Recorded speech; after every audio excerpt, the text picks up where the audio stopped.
Assalamu alaikum boys, how are you?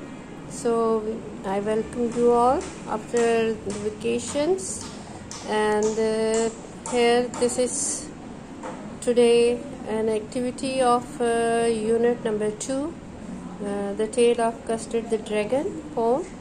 You have I think understood that, and now there is an exercise. Answer these questions. Now look at question number 1. What pets did Belinda have? Belinda had 4 pets, a cat, a dog, a mouse and a dragon.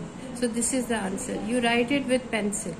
Belinda had 4 pets, a cat, a dog, a mouse and a dragon. Number 2 question is, what was unusual about the dragon? The answer is, the dragon was covered. He was covered, so it was unusual about him. So look at number 3. Describe the pirate.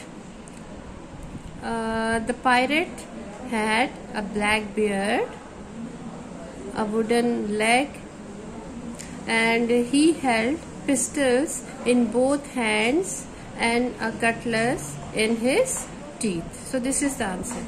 The pirate had a black beard, a wooden leg, he held pistols in both hands and a cutlass in his teeth. Okay, question number 4. How did Custard show his courage? Custard jumped up, snorting like an engine, and attacked the pirate. Clear? This is the answer. I am repeating. Custard jumped up, snorting like an engine, and attacked the pirate. Okay. Number 5 is, do you like this poem? Yes or no? First you give the answer. If you are giving the answer in yes, then you will take yes here, and if you say that why you like it, then you will write the reason here. And if you say no, then you will write the reason why you don't like this poem. Okay. If I say yes, do you like this poem? I'll take yes. So why? Because it is funny and a hilarious poem. It is funny and a hilarious poem. Okay, number 6 is, which of Belinda's pets would you like to be?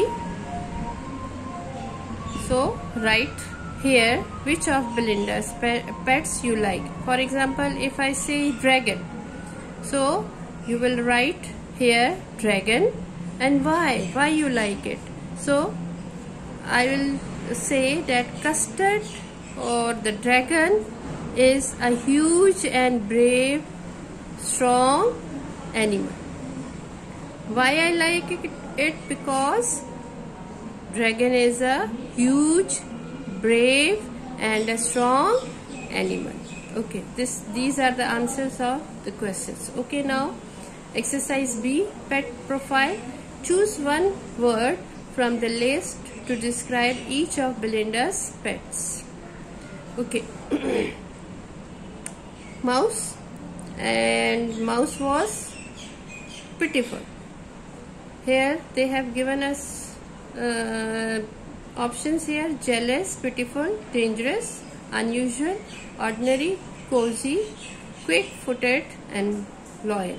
So mouse is pitiful. Here it comes pitiful. Then second is kitten. Kitten is cozy. Clear?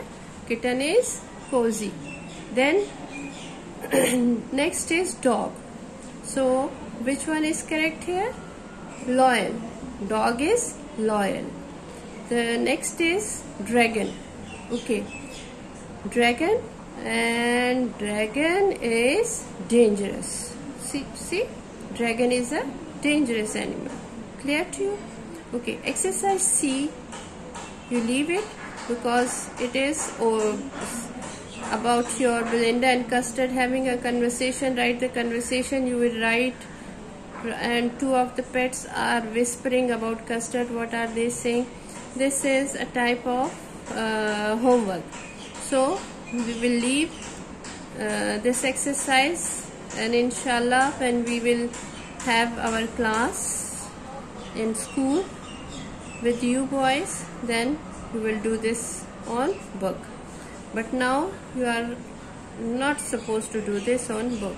Okay, see next exercise, that is unit number 2. Look at unit number 2. The grammar exercise. Nouns.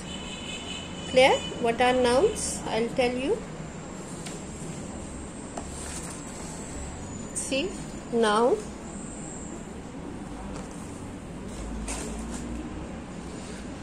So, noun is a part of speech, typically denoting what? A person, place, thing, animal or idea. So, nouns are naming words. You can say nouns are naming words. And then we have types of noun. There are so many types of nouns, but here in this chapter we are discussing common noun, then proper noun, then concrete noun, abstract noun, and we are having collective noun, and only 5. Okay, we will discuss only 5 here. Okay, what a proper noun is. See, a proper noun, proper nouns refers to specific people, yeah, places or things. Proper nouns are capitalized to show their distinction. For example, you can see Aden, Scotland and Blue Band. So these are proper nouns, and these proper nouns are, you can see, written with a capital letter. The first letter of the word is capital, so these show that these are proper nouns. So proper nouns refers to specific things, specific people and specific places, like Karachi, Pakistan. All these are proper nouns. Then we have common nouns. Okay, common nouns refer to general, unspecific categories. Unlike proper nouns, a common noun is not capitalized unless it begins a sentence. For example, you can see girl, boy, car, cat. So any noun which is not specific, which is general, that is called a common noun. And a common noun doesn't start with a capital letter. Clear? Okay. Then another kind is concrete noun. So concrete nouns are nouns that refer to things that exist physically and can be touched, seen, smelled, felt or tasted. Like you are using the 5 senses. Okay. Examples are book, bird and clock. These are the examples of concrete noun, because these are the nouns which you can see, you can touch. Okay, so these are called concrete nouns. So the next is abstract noun. Abstract nouns refer to an idea, quality or state rather than a concrete object. Clear? So these are what? These are an idea. They refer to an idea, quality or a state. For example, truth. For example, danger and happiness. These are the examples of abstract nouns which we cannot touch. These nouns are not seen by our physical eye. So these are called abstract nouns. Then the last one is collective noun. Collective nouns refer to a group of people or something. A group of something or in particular. For example, crowd, herd, flock. Crowd of people, a herd of cattle, a flock of birds. So these are the examples of concrete nouns. So I finished my lecture here. Thank you. Allah Hafiz.